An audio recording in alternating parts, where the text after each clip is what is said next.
So we have with us Mr. Arman Sood, who is the co-founder of Sleepy Owl Coffee, a startup that is definitely on its way, if not already finding its success. We're going to have a chat with him about a variety of questions. We're going to talk to him about how their marketing process is, who is the startup trying to reach, and probably in the process try to find a lot of inspiration for some of us budding entrepreneurs out there and see what advice he has to give us along the way. So Arman, thank you so much for joining us. My pleasure, guys. So Arman, I'm going to kick this off by going straight to the root of this. Can you tell us about how you came upon the name Sleepy Owl, since that's not a very not a name that anyone could think of when we talk about coffee? Interesting. So my co-founder and I, where we were actually sitting, thinking and brainstorming names for our to-be venture, and we laid ourselves some ground rules or guidelines, what I would call them, to make the brainstorming process easier, right?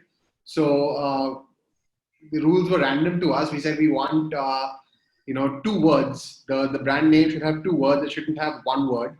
That was one thing that we set up. The second thing is that it has to click in terms of being memorable, right? Like if it's a consumer brand, the name should have something in it that is not like someone will hear it once and then forget about it. It'll at least stick enough for them to ask. So we get the question a lot nowadays: why Sleepy Owl? That was the goal, to have a name that somebody would ask you, oh, this is cool, why? Because then it sticks in your mind. The thing is, with so many brands and so many businesses all around, we felt like having a good name would be an opportunity to stand out from the get-go, right? When we were throwing names around, my co-founder suggested the name Sleepy Owl, and it stuck immediately because we realized that an owl as a mascot is something that would be an additional benefit to the brand, right? Where it could be logos on t-shirts, on mugs, on socks, shoes, could be like it's something that could stand out independent from the name. So when someone could look at the owl and be like, oh, that's Sleepy Owl's owl, like that's a distinctive feature to the name. And so it so happens that Sleepy Owl in the English language is an oxymoron, right? No, these two words technically don't go together. An owl is a bird that stays awake at night, nocturnal, and calling an owl sleepy is an oxymoron. So that's kind of like that's what helped the name stick. I'd say it wasn't the genesis of the name, but for us it became like, okay, this is really cool. And of course, any budding entrepreneur who's starting out, you have to do a Google search, trademark search, and for us, luckily, the name was available, right? Nobody else had that name already. So we pounced on it, and it stuck with us all along. So our logos changed thrice in the last 4 years, but the name has stayed the same. So yeah. That's right. Now, for our audience, what separates Sleepy Owl from the rest of the coffee industry? Okay, very interesting. So, when we started, right, there was no other brand in India doing cold brew coffee or specializing in cold brew coffee as a niche, right? So we picked that as our entry into the market. There were a lot of players doing instant coffee, and there were some that were roasting, or buying single origin coffee and roasting it and giving it to the customer.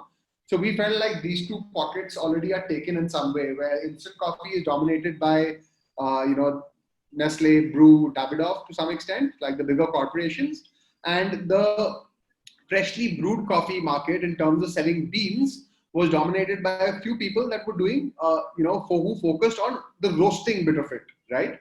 But when we, decided to get in, we were like, okay, why are we doing this? What's the purpose of us getting into this business? What is the difference that we're going to make?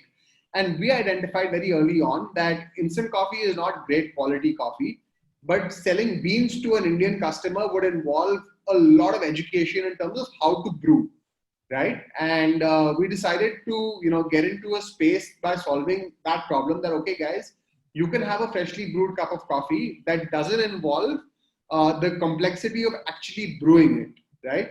So we identified that little niche and launched all our products, keeping in mind solving this specific problem, right? Of course, over the course of the last 4 years, we've ventured from cold brew bag and box to cold brew overnight packs to bottled coffee, which is also cold brewed, and now a hot brew single serve sachet, right? So we've done a variety of products, but the theme across the products is one and only, which is freshly brewed coffee that can be made very easily without any work. So the learning curve is really low, right, for someone wanting to drink freshly brewed coffee. But I think one thing that we discounted earlier was that even this requires a lot of education and a lot of explaining for us to do to our customers.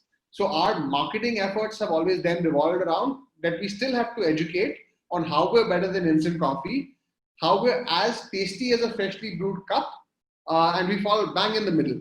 So that's how, we I believe are very different from any of the competition out there. Okay, that's incredible. So I'm going to shift gears a little bit and talk about the company as a startup. I mean, like you said, you've turned 4 now. What was it like in that first year? What were those challenges that you faced that really stick out now that you think about the first year? So I'd say when we started, right, and this is let's go back to day zero, right, when we had just the idea, right, and we first had to work on developing the product. Now we're not F&B, my co-founders and I are lawyers and bankers. We're not from the F&B industry. It's not like we have any specialization in coffee necessarily either, right? So I think the first biggest challenge was learning, right? You had to clear your mind completely, blank slate, and learn and imbibe information about an absolutely new industry, right? So we had to allow ourselves to play dumb as far as possible, ask the right questions, learn everything there is to learn about the industry, the trading of coffee as a commodity, like buying and sourcing raw material, and then of course the product development side of it, because we developed the initial products ourselves. We didn't work with consultants or food scientists, etc., to develop the product. It was done out of absolute passion to want to come up with something. So the initial phase was that was very challenging, was to actually come up with the product. But the business is not just about coming up with the product; it's also about packaging and delivery and the whole ecosystem around it, right? So one of the biggest challenges was we came up with a tasty cold brew coffee, but we didn't know how we should sell it to the customer.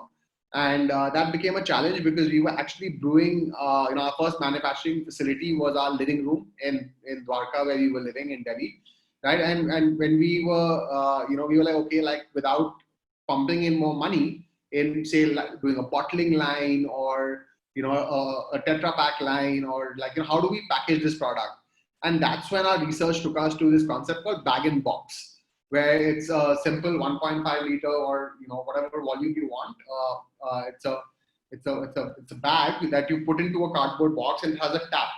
Right. So when we discovered that in our research, we were like, okay, this is game changing. This solves the first problem, is that we can have some amount of scale without having to put in a major investment. And we continued for the first 6 months of the business after that, brewing from the living room. Right. So that was amazing. And then I think 6 months down, we realized that this needs to be more professional. We need to, we were outgrowing the house, and we got our first facility, hired our first employee. And for the first 12 months, we thought that, okay, loyalty, word of mouth, the customers buying, hearing about us from their friends was more than enough, and we'll grow. And we used to take pride in the fact that, we don't spend money on marketing. All our sales come from word of mouth and repeat customers, only to realize that, well, the only way to grow exponentially or even grow at all genuinely is to start some form of marketing, right? So I think that was a late realization. We should have technically, invested money in our marketing sooner, because your sales that you get are a function of what you spend, right? You can't not market forever. So I think we made that mistake in the beginning, but we changed gears and we started pumping money into Facebook and Google and Instagram and using these platforms intelligently. When I say pumping money, for the longest time, we were still working with the money, the seed capital that we had from our parents, and we had to intelligently use this money to generate returns for ourselves. So that's how we kind of I felt like these are the biggest challenges when you're starting out, in terms of product development, figuring out the supply chain that you want to do, and then of course marketing it to the right audience and getting them to buy, as well as your service that you do to maintain loyalty. Okay. Sticking to that part itself, to your one, do you remember your first paying customer, and what was that experience like? So, our first, I would not say first, when I say first paying customer, the moment we took our website live on 14th June 2016, we had, we made our announcements on our social media pages, more personal, like you reached out to friends, family. I spammed everyone on my Facebook friend list that we've launched order, right? So the first, I'd say 100 odd orders were all from people we knew, right? So all of them were special, because when you start a business, you need to have your friends, your family, your near and dear ones actually backing you by giving you that initial shot, trying your product, posting about it, right? I think after the first 100, the next 900 were friends of friends, somebody who saw somebody else post about it, and then that led to it. But what we did in the beginning was, very consciously and very religiously touch base and connect with every one of those first 1,000 people, right? To make sure that they hear from the founders directly, they learn about our mission, we took feedback from them. And that process was both invigorating for us. And I don't think, most brands do this. So for the customers also, it was a surprise to, regularly hear from us and us taking their feedback, us solving their problems, us giving them guidance on what to do with our product. And I think that built, a certain amount of loyalty and strength of relationship between a brand and its customers. And there were hiccups, man, and we had issues where our logistics partners couldn't deliver for some reason. So I remember we took the car out and made a route for ourselves, covered all of NCR, Gurgaon, Noida, all parts of Delhi, and knocked at customers' door and delivered the product ourselves. That was so refreshing, because there are a couple of people from that initial delivery route who still order from us today, and they remember that we as founders came and knocked at their door and delivered their product, right? So that is something that no marketing message, no loyalty scheme can take away that feeling, that emotion, right? So that's irreplaceable, and I think we try as far as possible to maintain that level of honesty and support with our customers, because your customers are your, more than any investor or any funding, right? It's your customers' money and it's your customers' love that keeps the business alive. Yeah. That's an incredible thought, obviously. What I want to come to now is that we've spoken about your first customers. Now I want to talk about the newer consumer that you're trying to find. You spoke about this niche that you've created for yourself, right in between instant coffee and the more expensive brewed coffee that you'd have to take the beans for. So who is your target consumer? Are you trying to source your consumer are you trying to make your consumer upgrade from instant coffee? Or are you trying to go to the consumer who's brewing coffee and telling them, hey, look, it's easy. Why don't you just do what we're selling you and save time, effort, energy, and possibly even money? So who is that consumer that you're looking for? So I think over the course of any business, right, not just us, right, your target consumer evolves, right? So initially we did make, I would say, not the mistake, but we did, the hypothesis was to target people who are having beans and grinding it fresh and brewing it using equipment, to target them to go for something easier. Right, but we obviously grew to realize that a person who's already putting in that effort and they enjoy doing that, there's a reason why they're doing that, right? They already know that they've already upgraded from instant coffee and they're already putting in the effort to have that product, and maybe they're even concerned about, okay, is my coffee ethically sourced, or I got it from this farm and this is the tasting notes of it, right? So that customer is obviously very evolved, right? So to go to that customer and ask them to become permanent customers of what you're offering is more challenging than going. Also, that's a much smaller niche, right, than the instant coffee market in the country. And our goal then became to target our ads, our communication to people who are actually drinking instant coffee and getting them to upgrade. And that worked out really well for us because we feel like, we managed to make a significant dent, by with this communication and targeting this consumer, right? Having said that, it's not that we're only targeting people and getting them to upgrade from instant coffee. We're also, at some level, telling the rest of the people that, listen, there is an occasion for a freshly brewed cup, right? Maybe you have more time in the morning, right? So you could go ahead and make, a French press in the morning when you wake up and you have time. But maybe in the middle of the day, you don't want to go through that effort. So Sleepy Owl comes into the picture again, right? So it's two-pronged, where like for the person or the enthusiast, right, we become an occasion. For the person who's having instant coffee, we're an upgrade, right? So it's a mix. And of course, during this journey, man, we realized that we have, as a cold coffee, right? Like for me personally, I grew up drinking instant coffee, cold coffee, right? So we realized that on the shelf in a retail store, right, there isn't a single clean label cold brew coffee with milk beverage, right? The only options are a Nescafe Tetra Pak, which I'm happy to call out, has 0.9% coffee, filled with coffee flavor, lots of milk, right? Whereas Starbucks, on the other hand, is full of sugar. It is priced upwards of 250 rupees as an imported beverage, right? So we felt that between that 30, 40 rupees and the 280 rupees, there was a wide gap for a product that beats both in terms of taste, in terms of price, and is, Indian at heart, with great quality Indian coffee in it. And like, it's of course a challenge, nonetheless, to eat into the market of these conglomerates, but it's been a fun journey. Okay. Now regarding the journey way back when, you guys went to Chikmagalur to find out about the roasting process and about the coffee. So could you tell us how your preconceived notions of coffee and the roasting, how were they sort of shattered, and what was your market research like? Okay, interesting. So when we realized, like, we want to get into the coffee space, and we want to be, make cold brew coffee and supply that. We spend a lot of time reading on Google, man. Like, any question, any query that comes to your head, Google it. You spend a lot of time reading and researching on the information that you find.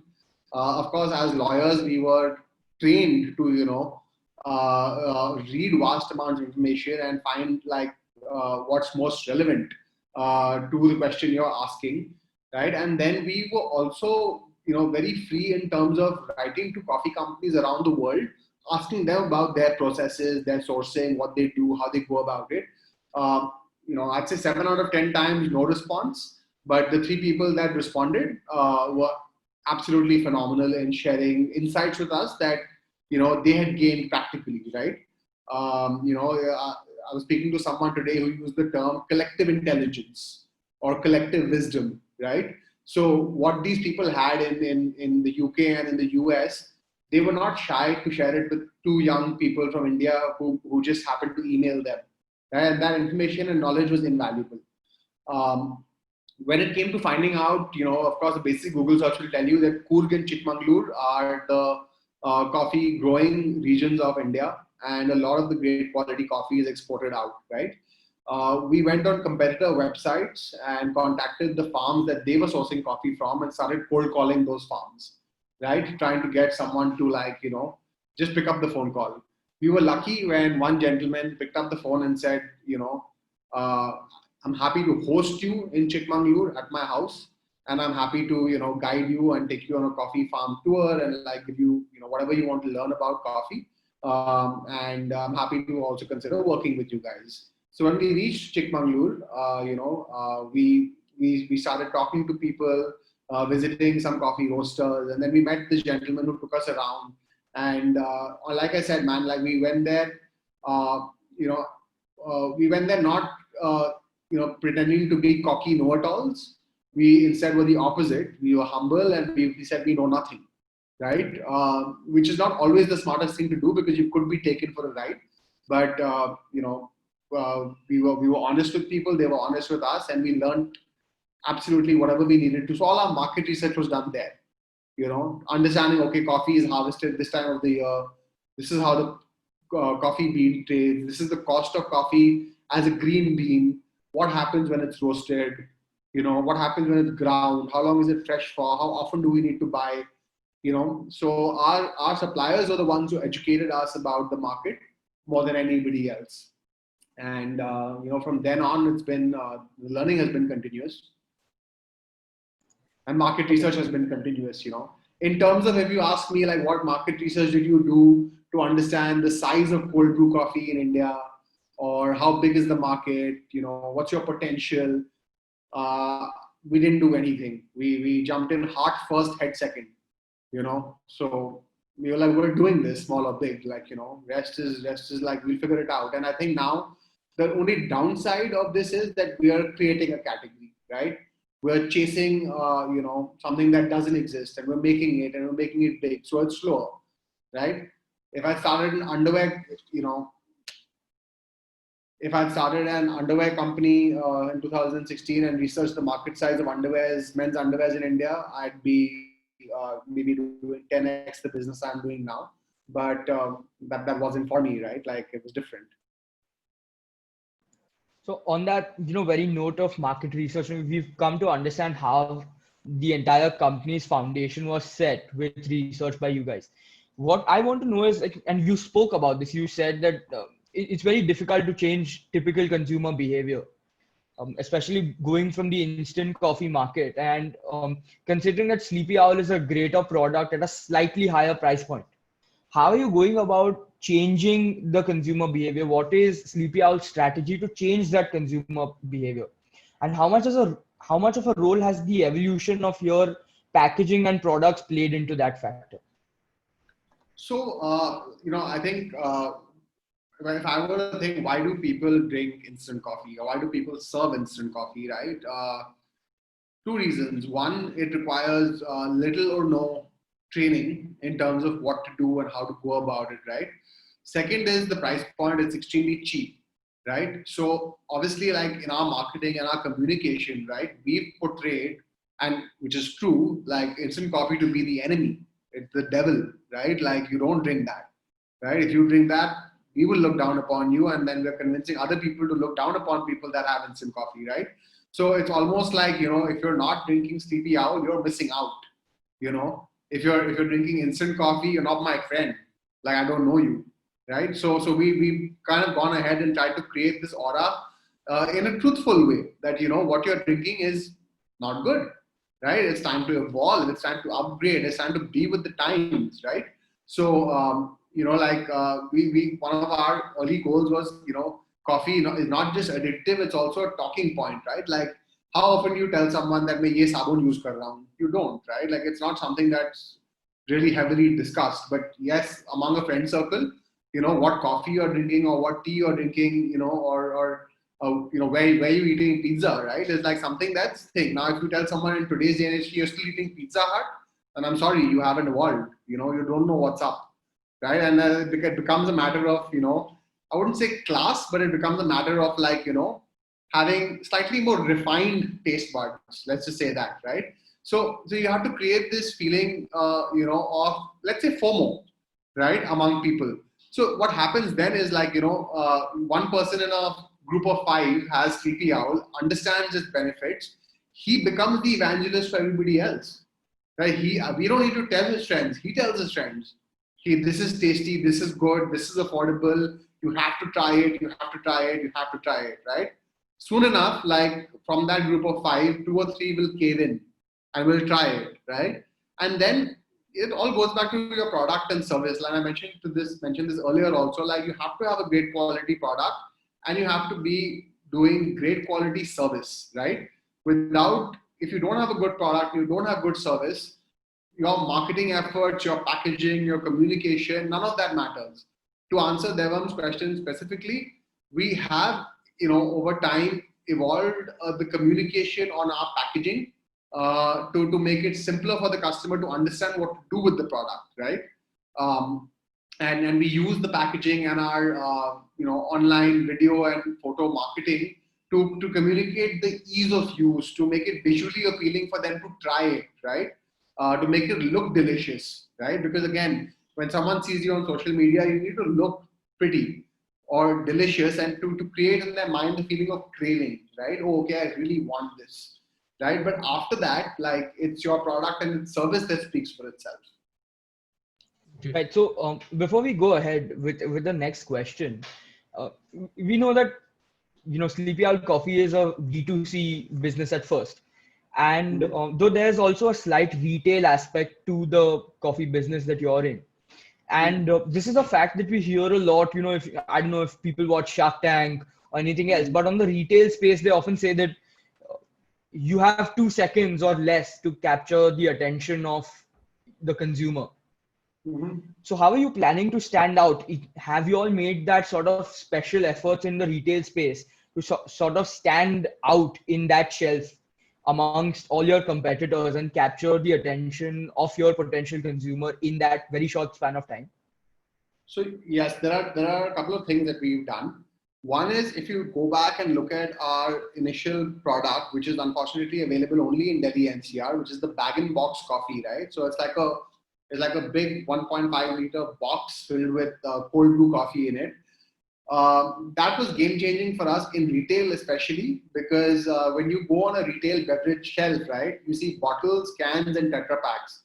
We were and are still the only brand that serves a beverage in the bag-in-box format, right? So that box stands out on a crowded shelf like absolutely nothing else. Like, it's absolutely phenomenal to go to a store and, like, just see it there, right? It catches someone's eye. It is very interesting, slightly gimmicky also, I would say, but that adds to the whole thing. And in the top modern trade stores, we heavily invested in sampling, right? Which is, again, I think, an expensive proposition, but we chose to do it not for 1 month or one weekend. We did it for almost 12 months, the whole year, non-stop. We had started with ourselves, standing at stores ourselves, for a couple of hours on a weekend, followed by hiring and training our sampling force to be out there. And, ultimately, like, if someone has the opportunity to try it, right, they are then pushed to, like, okay, why don't you buy it, right? So that trial kind of eases someone to try a new product out. And that's worked out really well for us. And of course, when someone is standing and sampling the product, they're wearing company merchandise, and company t-shirts and stuff and caps, and they're standing there sampling the product for free and getting people to try it. Other than that, they can also educate the customer, right? Customers have questions like, oh, is this organic, or where is this from, or like, how do I drink it, or like, how do I use this, right? So a person who's standing there can educate your customer straight up, right? It's not just a product on a shelf, right? It's not like the customer has to figure it out. You have someone standing there, and we did this for, I'd say, the top 40 or 50 stores in the city, on a rotational basis. And that worked out really well for us because now we have a stronghold. And, it's again very simple. Like, if I stay in Delhi, I don't go to a store in Gurgaon to shop, right? I go to the same 2 or 3 stores in Delhi, right? So the idea is to capture the customer of that store, right? And he comes, maybe once every few days, or, at least once a week. So inevitably, he would have seen my guy or me standing there, 4 times in a month. If not the first time or the second time, the third time, he would be like, yeah, chal, try kar leta hu. And then he might become a customer. So yeah, those are our offline efforts. Going back to your packaging, you started and introduced a sustain pack, which in lieu of plastic, you're using aluminum and I think paper. So how do you balance a socially conscious and environmental decision with an economical decision? Because I'm assuming that it would have raised your costs a bit. So you're assuming incorrectly, Mikhail. It's actually cheaper, right? So that's the answer to it.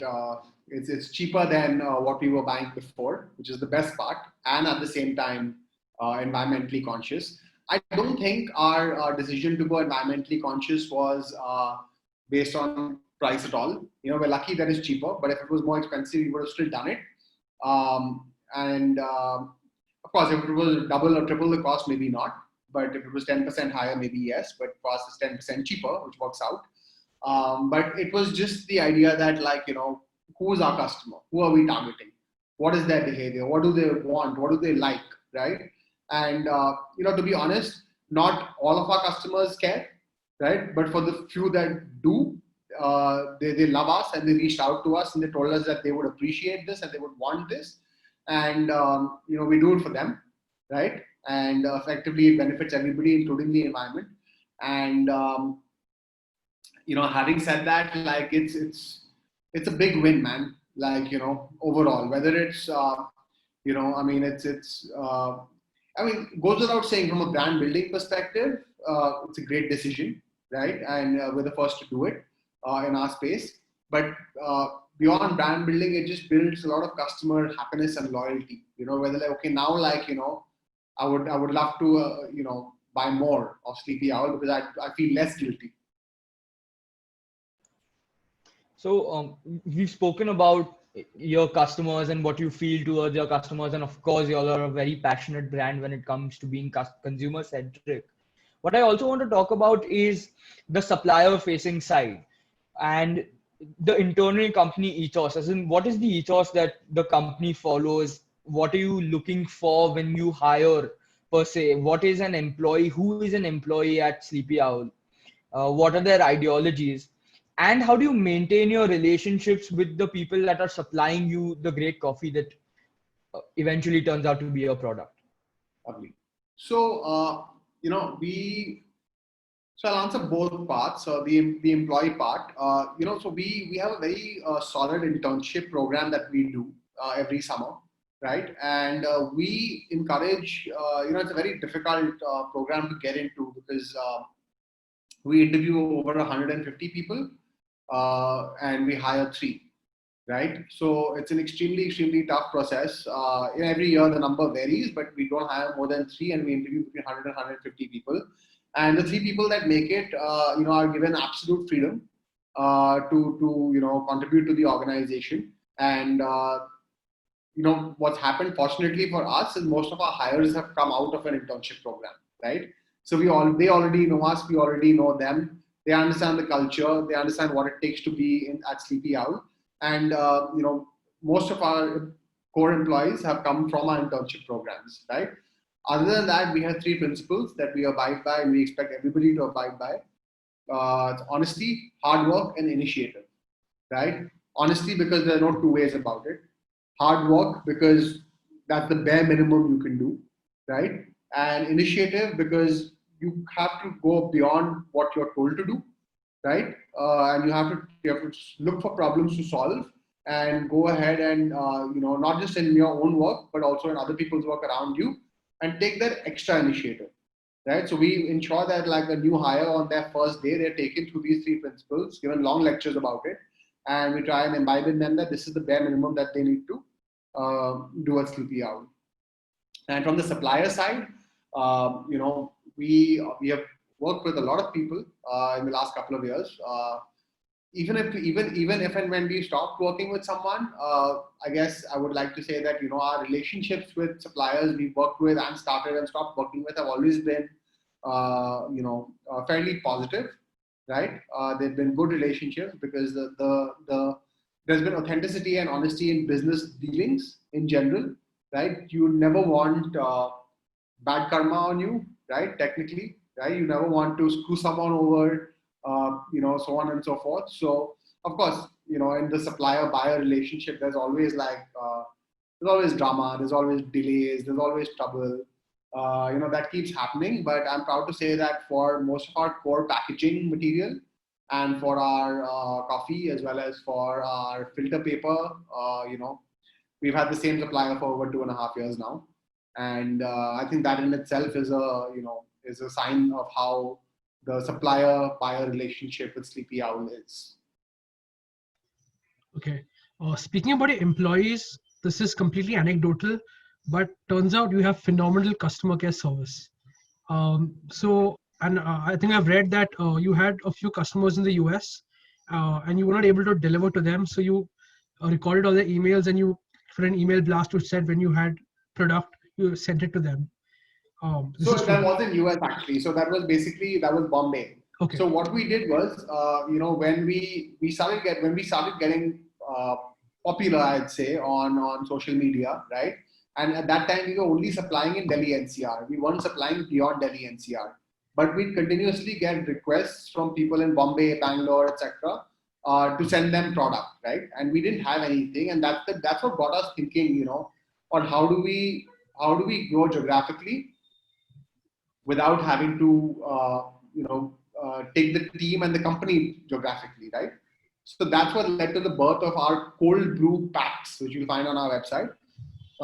So when we knew, okay, we're going to launch this product in a couple of months. So what we did was every person who inquired in those couple of months, we told them that yes, we have something coming up for them, and that we'll get in touch with them, when we're ready.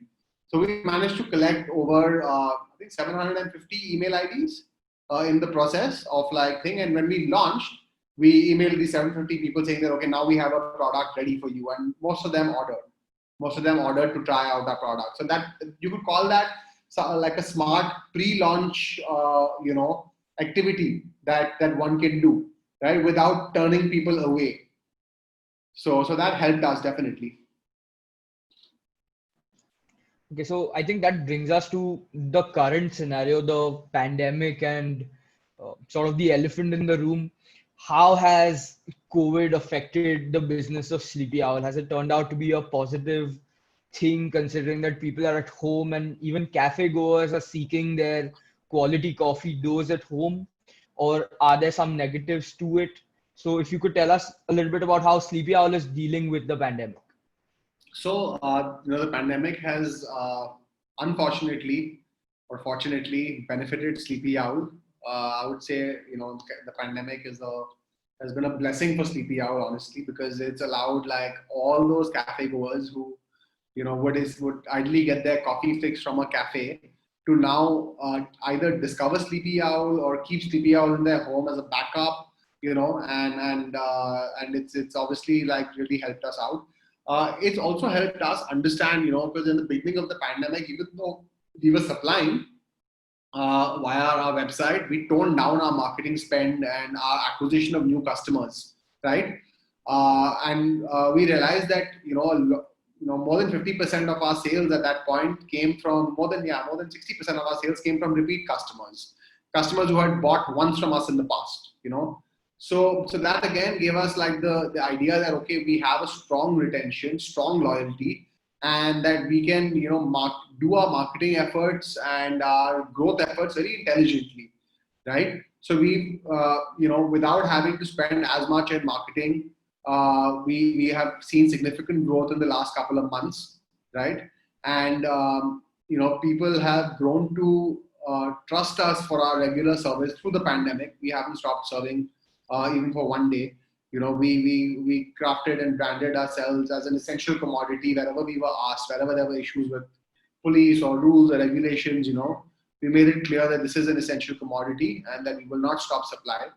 So we weren't really hit anywhere. Of course, during the pandemic, certain supply chain issues came to light, right? Whether it's, like I said, 2.5, 3 years working with the same packaging guys, same people.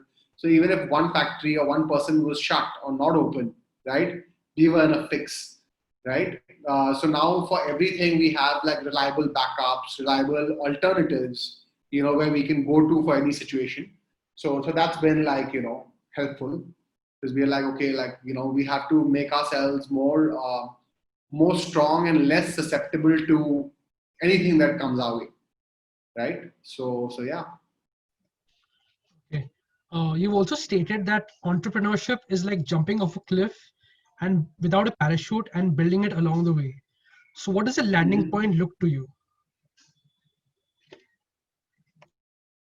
That's interesting. That's an interesting question that you asked about the land. Because when I said that, I didn't think I was thinking of the landing point. But I think, let's put it this way, right? So you're building a parachute on the way down, right? So by that statement, I probably meant that, there's a lot of work to be done, right? Before you crash and fall, right? So you're building a parachute, which is essentially similar to building and learning along the course of your journey, right? I'd say the landing point would be a safe landing, man. Like, nothing that there should be no hole in the parachute, right? If there are holes, then you have to figure out how to mend the hole on the way, which could mean relationships with your co-founders, relationship with your employees, relationship with your suppliers, right? So even it's not like you build your parachute, which is say your business or your moat around the business, and that's the end of it, right? You have to make sure that that parachute takes you to safety without there being any holes, cracks, dangers, right? Because having a parachute, which is a strong business, doesn't ensure a safe landing, right? The safe landing is the last bit of the journey. We don't know what our end goal is, man. Like right now, I think there's a long way to go for that. But I'm just hoping that the end goal, whatever it is a safe landing. Safe not just for me, but like for everybody involved in the journey.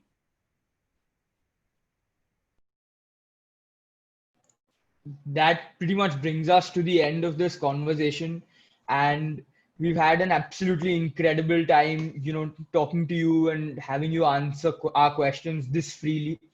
Before I go even further, I want to thank you immensely for giving us the time and the opportunity to have this interview with you. That being said, is there anything that you would like to leave us with? And in terms of what is the Sleepy Owl consumer going to find in terms of surprises or products from Sleepy Owl in the future? And you've already told us that, and we believe you, that Sleepy Owl is a force to be reckoned with in the coffee industry. We definitely pray that you achieve all that you want to and more. So what is it that you'd like to leave us with in terms of what future entrepreneurs can do and what we can expect from Sleepy Owl in the coming near future? I'd say two things. One message to the people watching this is that if you haven't tried us, give us a shot, right? At the end of the day, like when I buy products and look at things, I look to buy and consume products that have been started by young or old Indian entrepreneurs, who are creating things locally because, I don't see like going to a Starbucks and buying their product necessarily it's not the same as supporting an entrepreneur, right? A young entrepreneur who's just starting out, right? So look for young brands, new products, go and buy those, support these businesses, talk about them. More so if you have a friend starting a business, go ahead, help them out, talk about them, share their products and their posts on social media, and do what you can to be supportive, right? Even if you are not going to become a regular consumer, it doesn't cost anything to spread the word about their existence, right? Because this is what really helped us in the beginning. From the Sleepy Owl team, lots of surprises. There are lots of things that we're working on, lots of things that are extremely exciting and true to our core of keeping coffee easy, keeping coffee convenient, keeping coffee fun. We've got a lot of I'd say brand love and brand loyalty from our customers. So we're doing a lot more merchandise for everybody because it seems like our customers enjoy sporting the Sleepy Owl logo, which is the best thing that we could have asked for is customers telling us that they want to wear, t-shirts which have our logo, or they want to have, mugs they drink their coffee out of that has, a Sleepy Owl logo on it. So that is fascinating and truly humbling to get that kind of love for something that we've created. To budding entrepreneurs out there, I think when you're trying something new, right, put your heart and soul into it. So as you're evolving in your personal entrepreneurial journeys, seek out people to talk to, people to learn from, people to ask questions, people to run things by, right? And in your dealings with your peers, with your mentors, with your friends, with your suppliers, anybody else, don't fuck anyone over, right? It's temporary. That's short term. That's short term gain, short term thinking, right? Have good relationships. Keep your heart in the right place. Be honest with your in your dealings with everybody. And I truly believe that sooner or later you'll find success and whatever that might mean to you. All right, I think that ends it. Thank you so much, Arman, for giving us your time. And we hope that we have this interview once again as a part 2 down a couple of years, where we talk to Would love the to. co-founder of Sleepy Owl, Arman Sood, uh, the co-founder of a unicorn and a coffee giant. Let's Sure. hope that day definitely comes, and we'll definitely keep in touch with you. Thank you so much for your time. Thank you so much, guys. Take care. All the best. Thank you. This is very Thank you. riveting. Thank you. Mikhail.